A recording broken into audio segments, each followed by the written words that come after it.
Fine. Om Namah Shri Yatirajaya Vivekananda Suraye Satchit Sukha Swarupaya Swamini Tapaharini. Good evening, everyone. Today is a wonderful and auspicious day in spite of the terrible weather. We're celebrating Swami Vivekananda's birthday. And I thought that I would talk about, of course I only have a few minutes, and so I thought I'd talk about one aspect of his life and teachings. Swami Vivekananda was the embodiment of strength. Strength in all respects. We can say in all walks of life. And so I thought I'd talk about his teachings on strength and how he exemplified strength in his own life with a few examples. First of all, you might be surprised to hear this in the context of strength, but he had the strength to challenge Sri Ramakrishna. It's remarkable. Let's go back to the 1880s. This young kid, teenager, 18, 19 years old, he meets Sri Ramakrishna. Right off the bat, he's questioning him. And Sri Ramakrishna loved it and praised him for it and placed him above all other spiritual aspirants. And others were kind of poking at Naran, why don't you just accept what he says? Sri Ramakrishna would scold them. So never say that.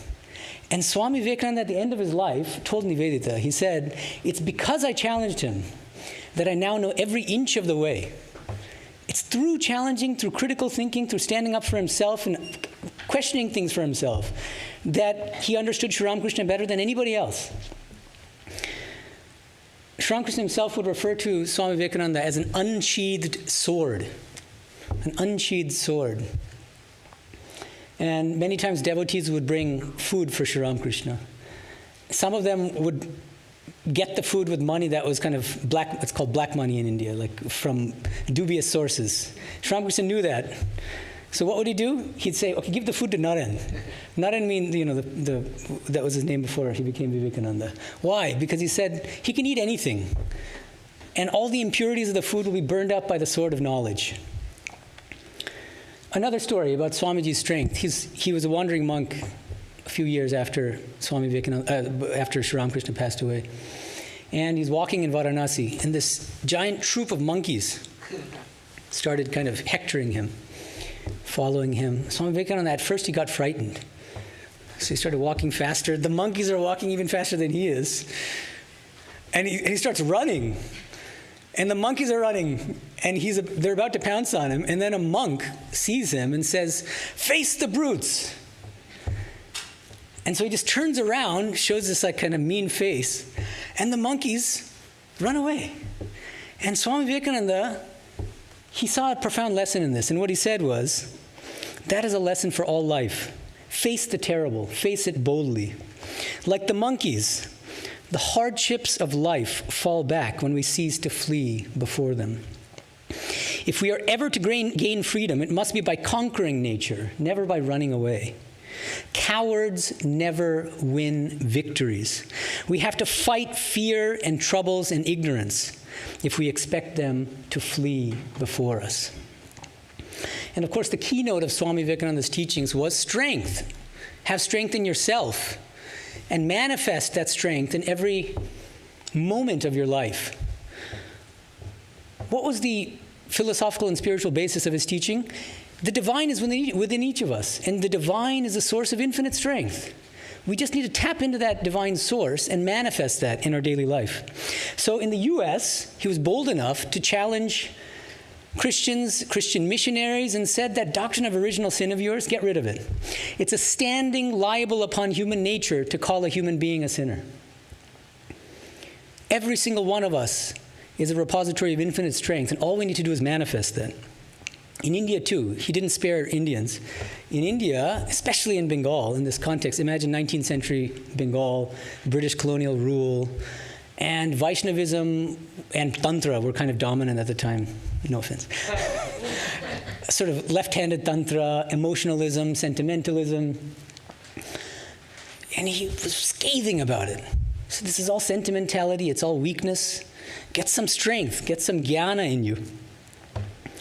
At the same time, it would be a caricature. It would be a mistake to think that Swamiji, as the embodiment of strength, was just a jnani and not a bhakta. In fact, toward the end of his life, he told Nivedita privately, he said, Sri Ramakrishna was all bhakti on the outside and all jnana on the inside. And he said, me, I'm all jnana on the outside and all bhakti on the inside. See, there's a very profound idea here. True bhakti requires tremendous strength. He was criticizing a weak, sort of sentimental form of bhakti, but true bhakti. Look at the second Arati song. I hope you'll join us for Arati at 6 o'clock. Second Arati song, composed by Swami Vivekananda in Sanskrit. The whole song seems like you might think this is it's a song about weakness. He says, oh Lord, I can't do this, I can't do that, I can't even think about you. Tasmat tvameva sharanam mama dina bandho. That's why I take refuge at your lotus feet, O Lord. And he refers to the Lord, to God, as Dina Bandhu, as friend of the lowly. But the deeper idea here is it takes tremendous strength to set aside your own ego, to take shelter at the feet of God, who is the source of infinite strength, and to just be honest about your own limitations and weaknesses. Swami Vivekananda also had the strength to break with orthodoxy in many different ways. I'll just give you a few examples. He was way ahead of his time. He was a kind of radical and a visionary. He started a monastic order based on a completely new ideal, the ideal of social service. The motto he coined for our order in Sanskrit is Atmano Mokshartham Jagad Hitaya Cha, for one's own spiritual liberation and Jagad Hitaya Cha. This is the new element. And for the welfare of humanity, to serve humanity. He got this directly from his guru, Sri Ramakrishna, Shiva Jnane Jiva Seva. Serve others in a spirit of worship by seeing God in everyone. But this is an extremely radical idea in an Indian spiritual context, where monks were expected to run off to caves, not mix with society. And he started hospitals in Varanasi and other places, and these monks were cleaning latrines of the patients. It's completely shocking to the traditional Indian spiritual sensibility.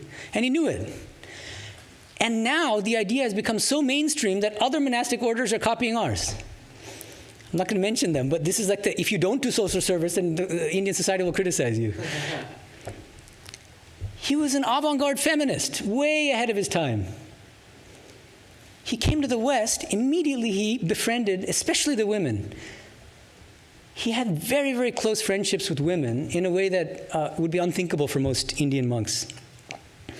He wrote some of his most powerful and moving and spiritually elevated letters to his female friends, like Jojo, Josephine MacLeod, like Mary Hale. What was most radical in his relationship with women is that he treated them like equals. He didn't look at gender at all. That's what was radical about it. I'll give you one incident. I'll mention one incident. He's walking in the woods with some American ladies, and there's a kind of a creek that they're about to cross. And he's in the front. He just goes out ahead, skipping over the rocks, waiting for them on the other side. And then one of these women, friends of his, says, "Oh, Swami, that's not very, very chivalrous of you." And he became scathing, and he said, "Don't you see that behind this chivalry is nothing but naked lust?" You see, he said, don't think of yourself in terms of your gender, first and foremost. Think of yourself as a human being with infinite strength, the strength of the Atman. He also boldly broke with Vedantic orthodoxy. He was a renegade in many ways. He had the strength, the boldness, the courage to say that traditional acharyas, including Shankara, who is the most revered acharya philosopher in India, he said they sometimes tortured the scriptures to suit their own philosophy. He went so far as to say that they were sometimes conscious liars. It requires tremendous boldness to say this. And he said we have to reinterpret the Vedantic scriptures in the light of the life and teachings of Sri Ramakrishna. One of my favorite examples is a mantra from the Mundaka Upanishad. It's also found in the Katha Upanishad. Nayam atma balahinena labhyaha. This Atman is not to be realized by the weak, by the balahina. And he tells his householder disciple, Sharat Chandra Chakrabarti, you know what balahina means? He says, what? He says it means the physically weak. Sharatchandra Chakravarti is a scholar of Shankara and a staunch Advaitin. So he says that's not the way that Shankara interprets it. Shankara interprets balahina, weak, as somebody who doesn't practice celibacy properly. Real strength is the strength of brahmacharya, and these people are lacking in it. He says, I don't care what Shankara says. Of course, he accepts it. But he says, my interpretation of this verse is, balahina means the physically weak. Forget about brahmacharya. If you have physical weakness, you will not be strong in any level of your being. Physical strength is a foundation for all other kinds of strength, including mental strength and spiritual strength. That's why, he said, somewhat controversially, especially in this current context, he told the youth of India, he said, better to play football than to read Bhagavad Gita. What did he mean by it? What he meant is, in that 19th century context, he saw a slave mentality everywhere. Weakness, backbiting, not taking responsibility for yourself, blaming others for your problems, jealousy. And he said, the root of this is literally, he would say, physical weakness. You need to take exercise. You have to eat well. Your brain is weak. Because there's an intimate connection between body and mind. He knew that. Body, mind, and spirit. Annamaya, pranamaya, manomaya, vijnanamaya, anandamaya. Without a strong annamaya and pranamaya, through exercise, physical exercise, you'll never be able to realize the Atman. And this also reminds me, because he's emphasizing not just, do a lot of meditation, but literally do push-ups and, Nivedita was one of his most brilliant disciples and understood him better than even some of his own brother disciples. And she made a profound statement in her introduction to his complete works. She said that one of his deepest insights was, henceforth, no distinction between sacred and secular. This is such an important teaching, and it's not easy to grasp. If you read Swamiji, this is not something that might come off on the surface. What did he do? He broke down the barriers between sacred and secular. It's not like you're only spiritual when you're sitting here in the temple, when you're in your shrine meditating. What do you do outside of the shrine? You have to spiritualize every moment of your life. In a global context, he was a very daring and bold intellectual. That's why I wrote a whole book arguing that he was a Vedantic cosmopolitan. What do I mean by that? During his time, he wrote this book in Bengali attacking this one aspect of the slave mentality that he thought was prevalent in India, is that he saw most Indians as slavishly imitating the West. This was the fashion then. And he traced that to weakness. It's still true. You pepper your article, publish it in an Indian journal, and you mention so-and-so, some so-and-so Western author said this. Then why is yoga so popular in India now? Because it became popular in the US first. We've had yoga for thousands of years. This is what Aghehananda Bharati calls the pizza effect. It's very funny. Because the pizza was originally invented in Italy. Then it was exported to the US. Then it took off in the US, but of course it kind of morphed. It wasn't the same pizza that you get, traditional pizza in Italy.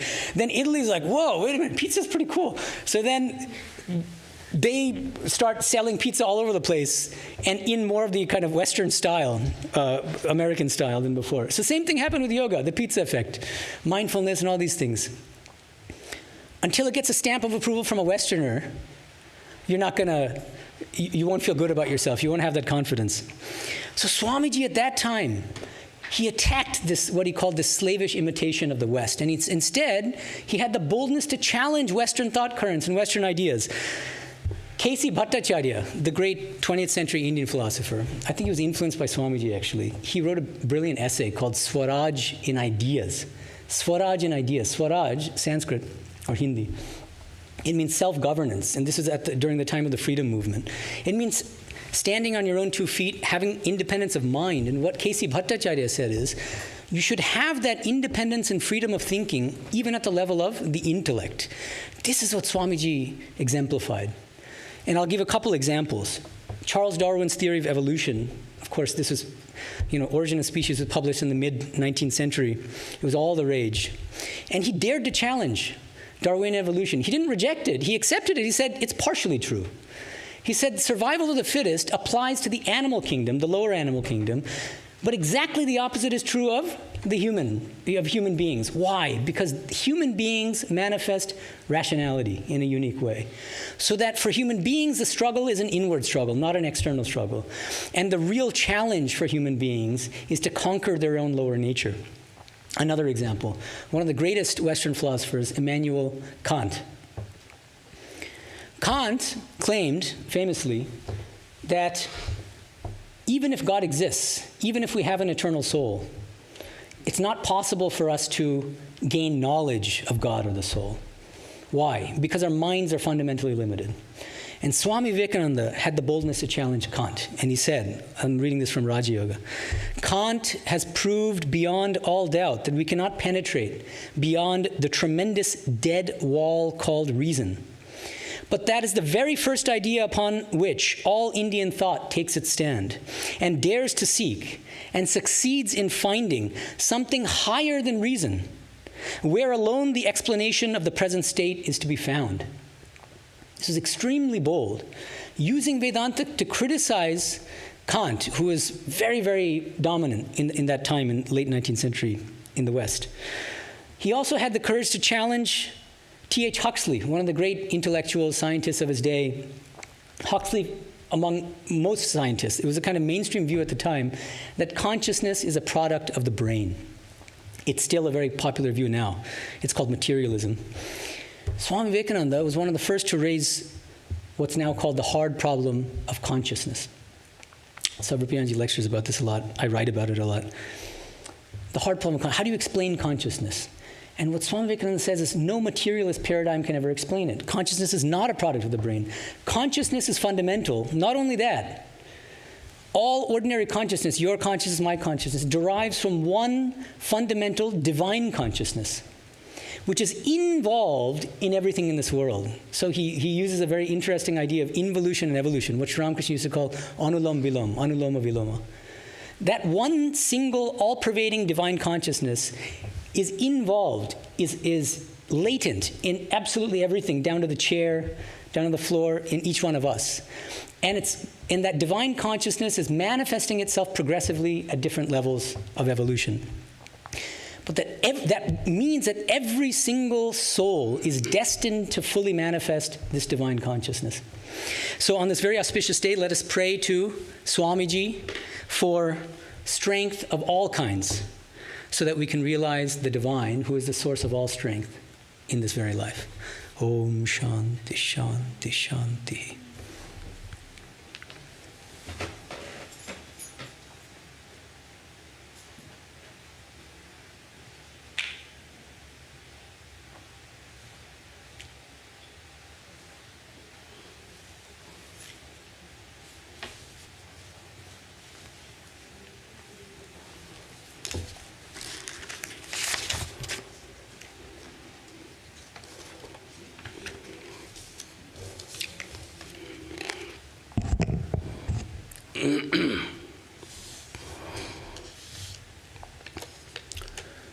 Om Namo Sri Yatirajaya Vivekananda Suraye Satchit Sukhaswarupaya Swamine Tapaharine. It's a great privilege for all of us to be present here and celebrate Swami Vivekananda's 162nd birth day and 161st birth anniversary. Just now we have been listening to the nice, inspiring talk given by Swami Medhananda. Just telling Swamiji gave much importance in those days on this theory of involution and divinity of man and consciousness, this single one consciousness all over the universe, everywhere, using Vedanta. Actually, we find, and whatever Swami Vivekananda did and whatever he preached and in his life, center was always the man. How human beings can feel the divinity within. That was his message and his teaching, the core. The chief concern of Swami Vivekananda was man and man alone. And what that man, Swamiji says, I worship that man whom you call, I worship that God whom you call man by mistake. Man is not just a human entity to him. Man is that consciousness, that ultimate reality being reflected, manifested as best as possible through human beings only. So Swamiji's concern chiefly everywhere, whatever he did, how the human beings can know that true divine nature. And once Swamiji was asked by Sister Nivedita, Swamiji, what is your mission? And Swamiji said, man-making is my mission. And my ideal can be put just in a few words, and that is to preach unto humankind their divinity and how to make it manifest in every movement of life. And the problem in us, in the society, we all are divine. There's so much problem created by the human beings. We find that, yes, sometimes we behave like it is even worse than the brutes. Brutes cannot do the wrong things human beings do, because we have our fertile brain to do good things, to become divine, at the same time to become the Rakshasas, behave as a demon, demoniac nature. Then Swamiji said, but that is not our real nature. Real nature, that we are all divine. Problem is that we are not aware of that. As Medhananda was telling, that everything is that part of consciousness, cosmic consciousness, which is one, of which we do not have any second. So, Swamiji had always kept his interest and concern for the human being, how in every movement of our life we can manifest that divinity within and be free. His soul is potentially divine, the goal is to manifest the divinity within. How? External and internal nature is there, control it. When we will be able to do that, then we will find that really we are divine, we are not demoniac, we are not sinners. It is a sin to call a person sinner. So wonderful divine ideas, Catholic ideas Swami Vivekananda had, without any discrimination of caste, creed, color, religion. But everywhere, in everyone, Swamiji had the feeling, that presence of divinity. When, as a young man, he used to criticize Sri Ramakrishna, oh, everything, Gotiti conscious, Bhatiti conscious, everything is conscious. He was just telling that from material science, people will say, how can there be consciousness in every matter? That is why it is matter. But Swami Vivekananda used to hit his forehead on the railings of the park, Hedwa Park, and see that Sri Ramakrishna said that every item, whatever we see, the puja vessels, the pot, everything is full of consciousness. And he had that vision. He became unconscious of the outer world.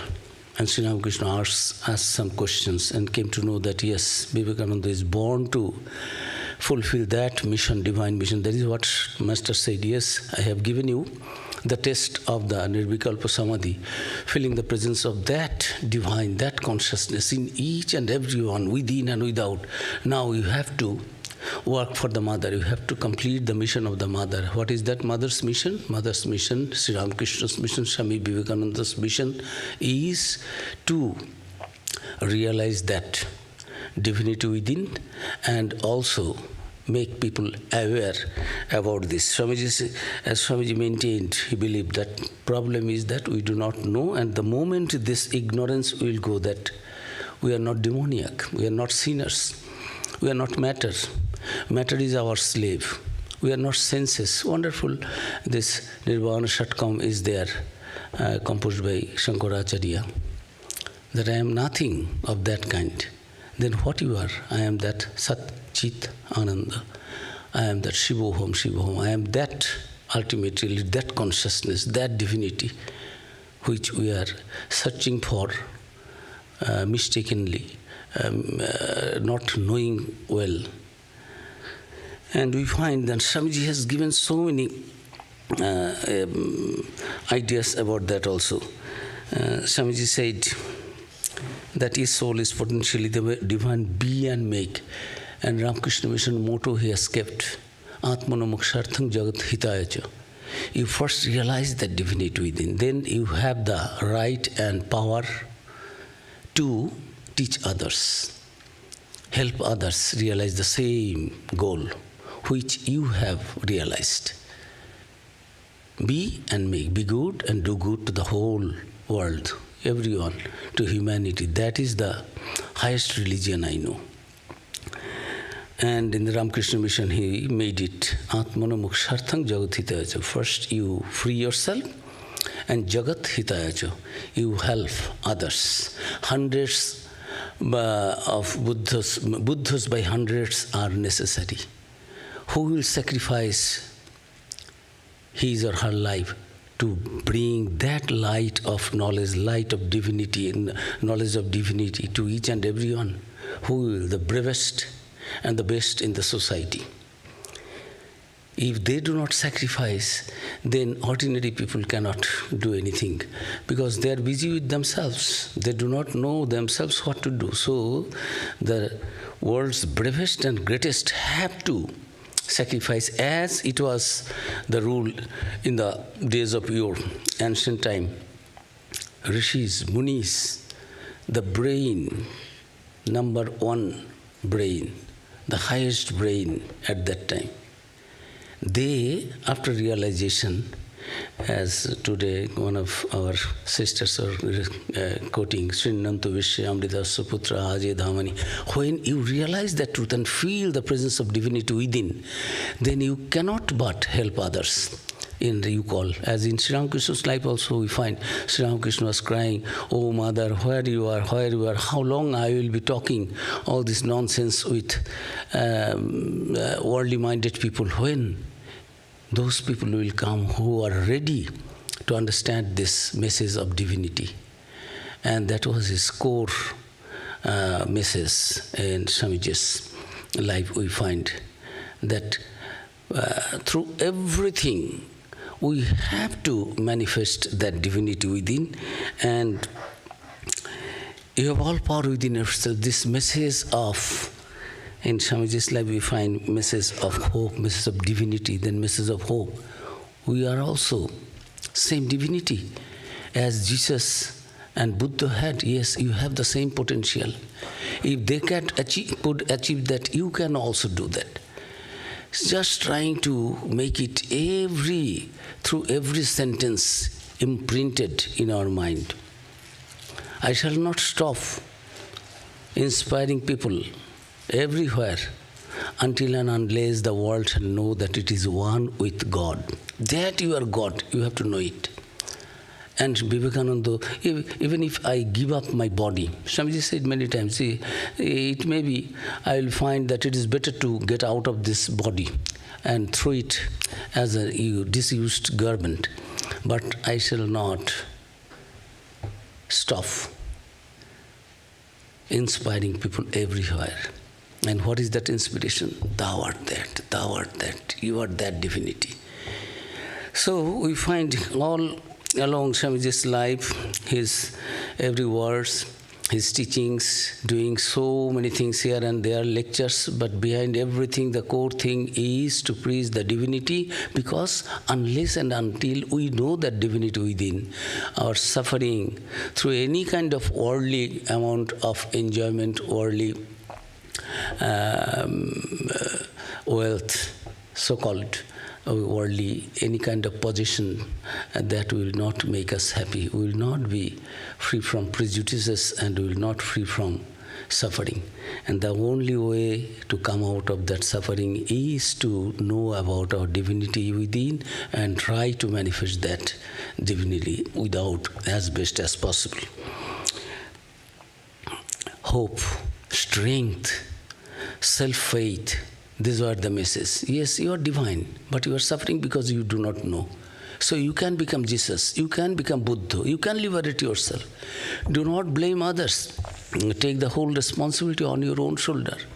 Thou art the maker of your destiny. You are the creator of your fate.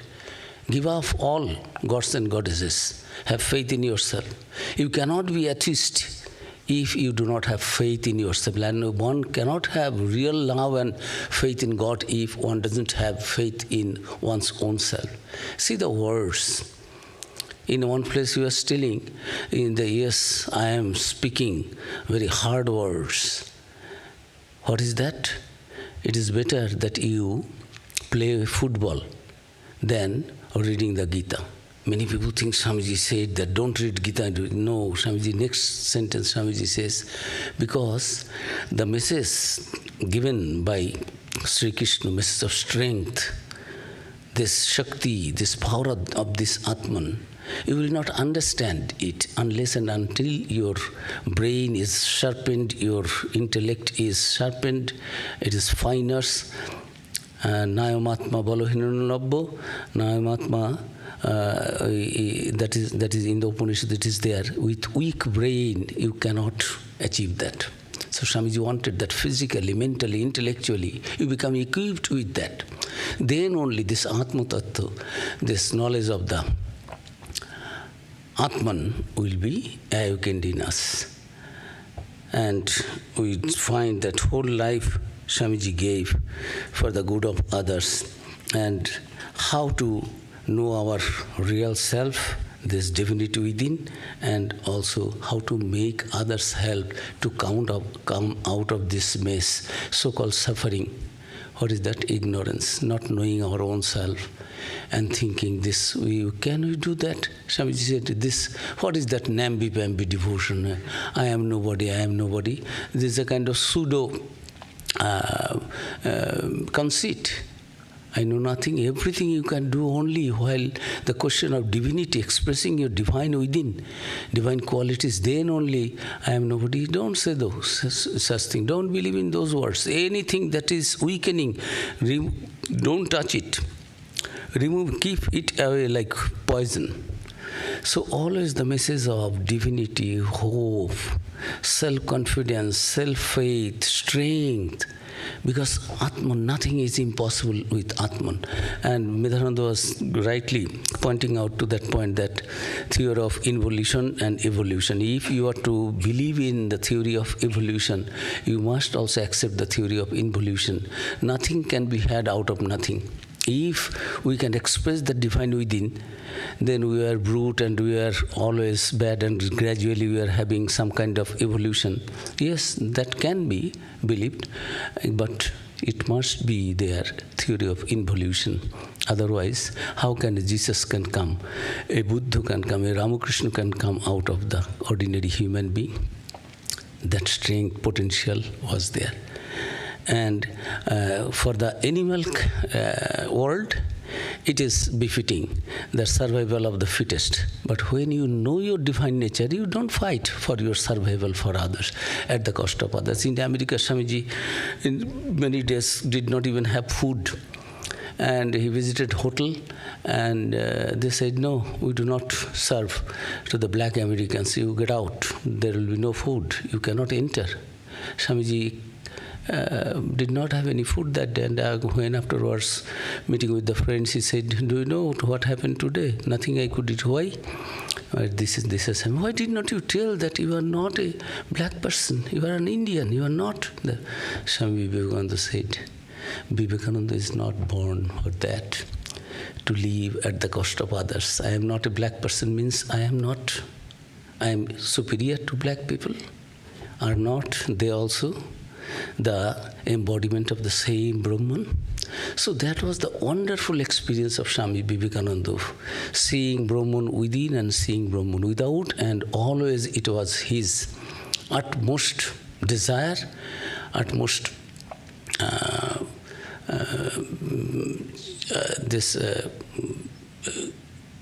this mind is always how to help others to know that truth.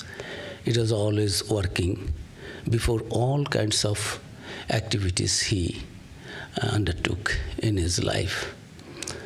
And today is a wonderful day. May we all pray to Swami Vivekananda to bless us with that feeling of experience of divinity within, and so that after that experience we try our level best to manifest that, reflect that divinity through our every gesture and posture, every movement of life, so that others also can have hope and inspiration from our life. Yes, there is that truth.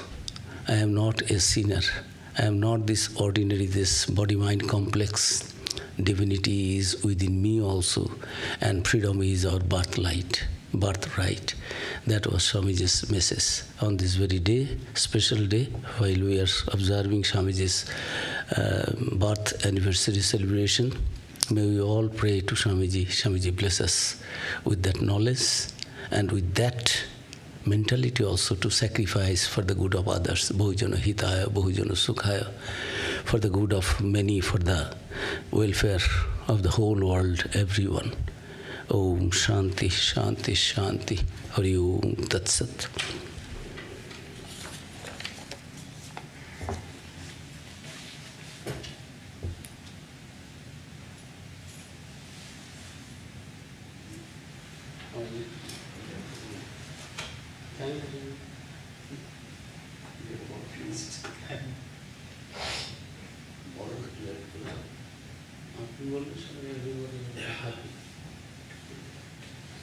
His voice is gone.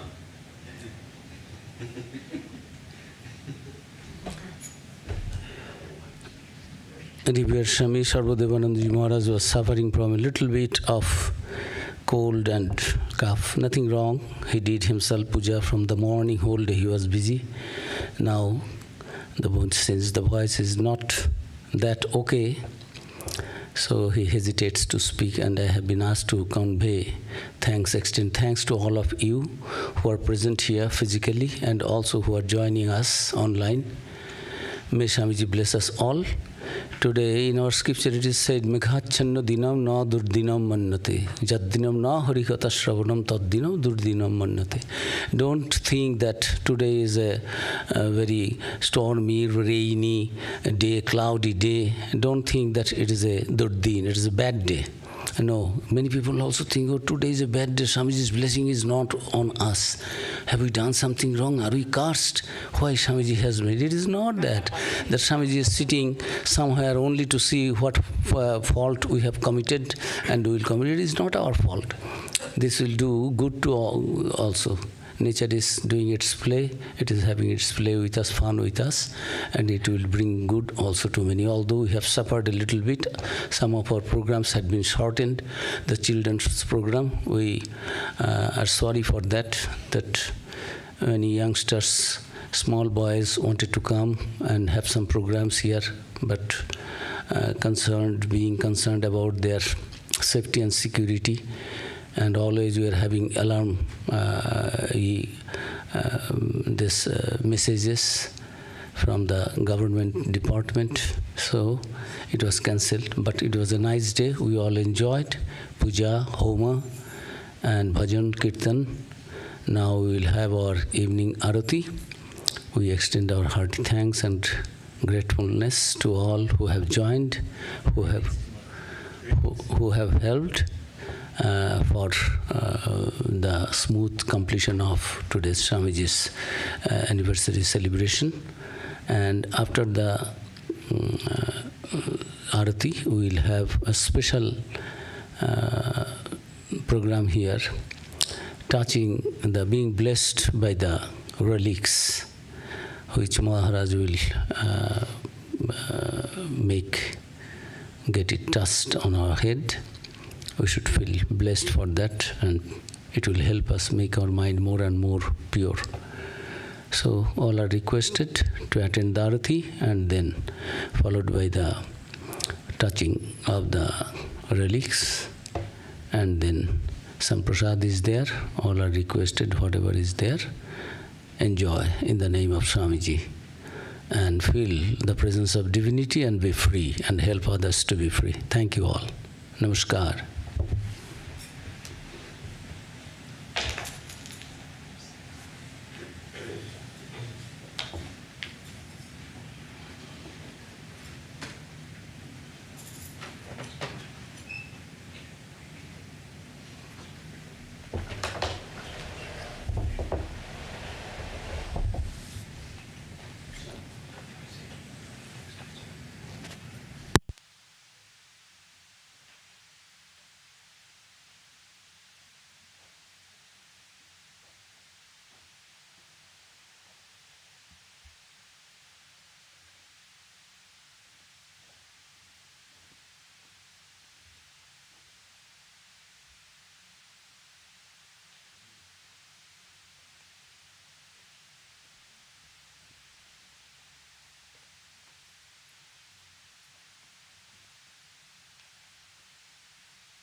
Jana